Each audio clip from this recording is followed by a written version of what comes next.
Hey, this is Leo for Actualized.org. And in this video, we're going to talk about what is ego. Let's talk a little bit about what ego is. I'm sure you've heard about it. I'm sure you've heard people talking about the problems that the ego can cause for you. You've probably heard about ego death. You've probably heard about both positive and negative sides of ego. So let's talk about ego, and specifically, let's talk about how you can understand this concept and relate it to success and personal development. How to get more success in your life by understanding ego. All right, so what is ego? Ego is basically that aspect of yourself that you consider you. So that is when I say you and I say your name and you think, yeah, that's me. That is ego. Ego is basically your self-image of who you are. So ego is a complex construct in your mind. It's sitting both at the conscious and very, very deep subconscious level. So ego is that I that you think you are. It's the thoughts and the emotions that you are identified with. It's the beliefs that you think are rock solid and completely true. It's what you think reality is like. So that whole construct, and it is a very big and deep construct. It's like a gigantic iceberg, and only the tip of it, like the 10% of it is sticking out of the water, and the other 90% are all submerged, and really you don't know what they are. It's just operating, it's just working. So the ego is you, and the ego has a couple of features that it does. So the ego, the fundamental thing that the ego does is that it separates itself from everything else that's out in the world. So if you're coming from the ego, and this is 99.999% of people, including myself, is what you do is you say, okay, this is me, and everything else you look at as not you, right? That desk is not you. That other person is not you. That other country is not you. So you are very distinct. You are just your mind and your body, this skin that you've got, and everything beyond your skin is something else. So you have that very clear separation. This is something that you get as a biological entity, as an organism who needs to survive and depends on survival and reproduction. And so we as a species, and really every living organism, has a sense of this sense of I-ness, this sense of this is me, this is what's really, really important, and the other stuff, not so important. Sure, you can love your spouse, and you can love your kids, and you can love the business that you built, and you can even love your iPod or your iPhone, but there's still a big difference between that and really being identified with yourself. So the ego is that identification with yourself. Now, why are we even talking about ego? What's the big deal? Okay, so it seems that this is kind of an intuitive notion. Well, the problem there is that the ego is very clingy, and the ego is very self-preservational.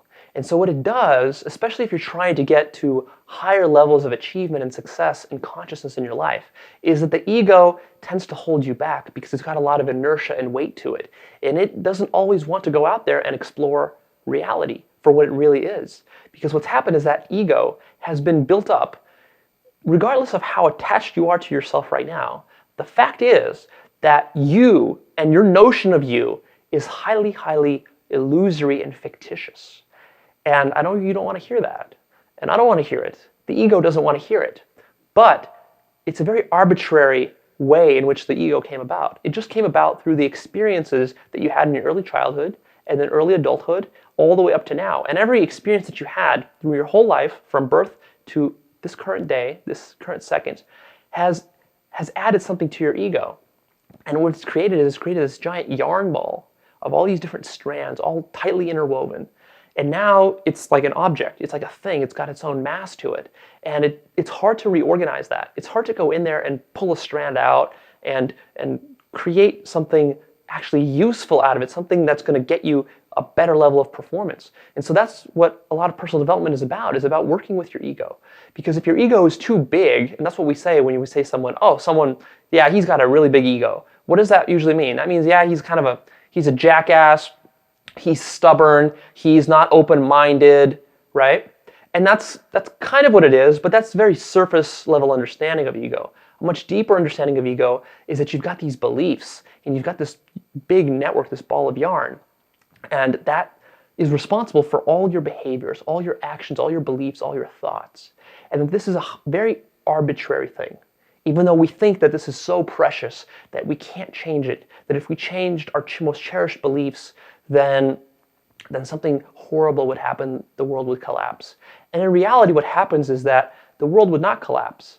Only your ego would collapse. And what would happen is that your ego would evolve to a higher level of consciousness, to a new state. And in that new state, if you do this process correctly, then that ego will be lessened.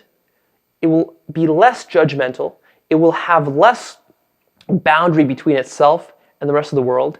It'll be more calm. It'll be less neurotic. It'll be more comfortable, and it'll be in a position to perform better.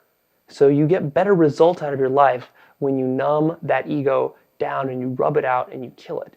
And the ultimate end of this is the process and the state of enlightenment, which you can reach and which Buddhist monks, for example, reach after decades of meditation and contemplation, is that what happens is through a very rigorous training process, they literally numbed down their ego so much that they dissolve it, and they no longer have that boundary between themselves and the rest of the world. And they feel a sense of oneness that we can't even imagine. I have not gone through this process, although this is something that I'm working on actively right now. It's going to take me some time to get to where I want to be there, but they've gone through this process, and so now they have a sense of oneness with the world, with the universe. And that's what they talk about, oneness, that one-pointed mind, that enlightened Buddha mind. It's that you are no longer distinct from anything else. You see yourself as part of everything else, connected to everything else. And you no longer judge things as good and bad. And you no longer cling to your beliefs so much. And you no longer resist suffering. And you no longer resist pain. You just kind of go with the flow. And when you do that, well, you get a tremendous sense of personal power, control over yourself, emotional stability, because nothing can shake you. Because what do you care? You are one with the world.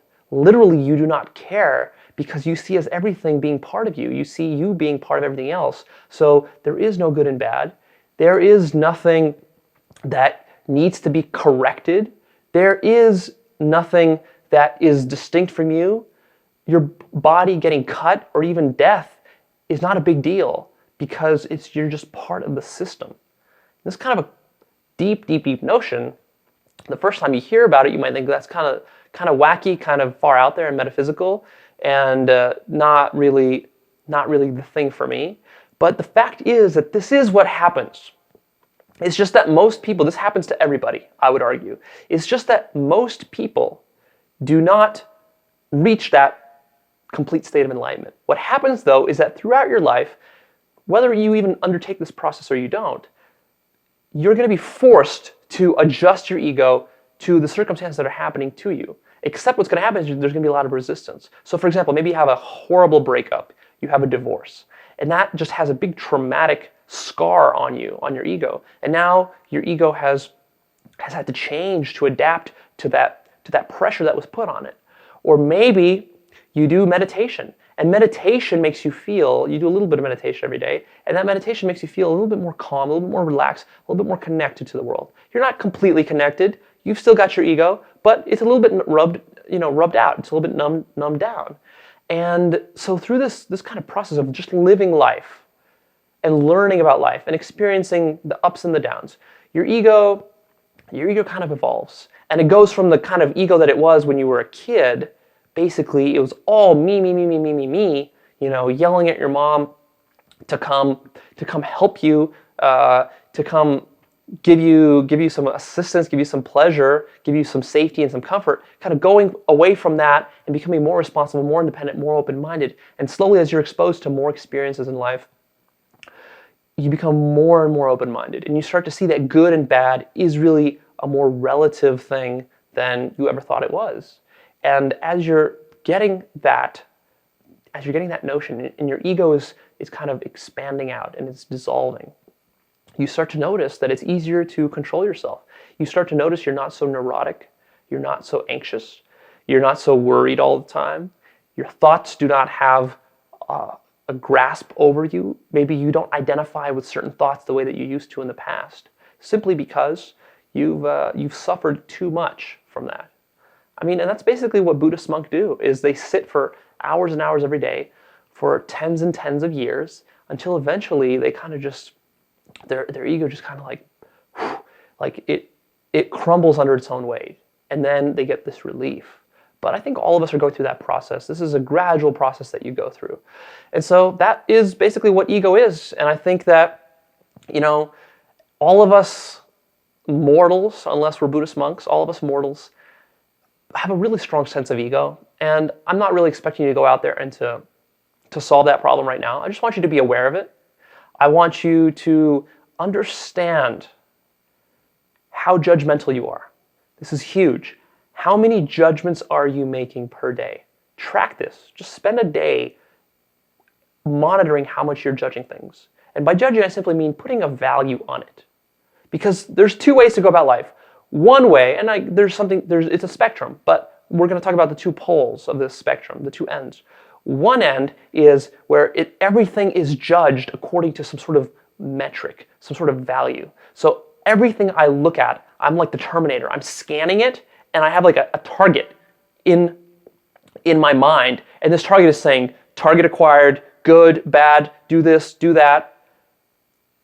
That's one way. The other way is to just be in life, be totally in the moment, and everything's okay. Nothing is bad, nothing is good, everything just is. It's being, right? Those are the two far ends of the spectrum. And most of us are somewhere in the middle, although I would argue much, much further towards this scanning and judging type of mindset. And in this scanning and judging mindset, everything that you're looking at, you're judging and you're evaluating. Oh, he didn't do that. Oh, he just threw a cigarette butt out the window. He's littering. That's bad. Oh, she told me that she didn't like my shirt. She was rude. That's bad. Or it's like, oh, she didn't approve of me because of what I said. That's bad. Or, oh, he did something here, which is good. And we go through our whole day and our whole week and our whole life like this, judging. Everything has some sort of purpose. Things that happen to us that are favorable to our ego, we love, and we're excited and happy about. And the things that are unfavorable, we're depressed about, we're miserable about, we're frustrated about. And so what happens is that we go through life in this up and down, playing this up and down game, this whole game of chasing after things that are good and avoiding the things that are bad. And as your ego is dissolved and you see yourself as more part of the whole universe and just start to take in the being and be more in the present moment, then you start to disidentify with that and you move away from the judgment and you become more at peace, more calm, more your natural you. You raise your level of consciousness. So that's ultimately what ego is about. It's about raising your level of consciousness. I'm going to wrap it up here. I'm signing off. Please, this is a very deep and fascinating topic. Leave me your comments. Also like this and share this. That's why I release this content for free. And then of course, if your curiosity is piqued by this and you want more tips, techniques, and strategies for how to work with your ego and how to really shape it into something that makes you a really happy, awesome, successful kind of life, then check out Actualized.org, because there I have a lot of exclusive content. I update it weekly with free videos similar to this one. You can go and sign up to my newsletter there. It's free, and you will get them every week.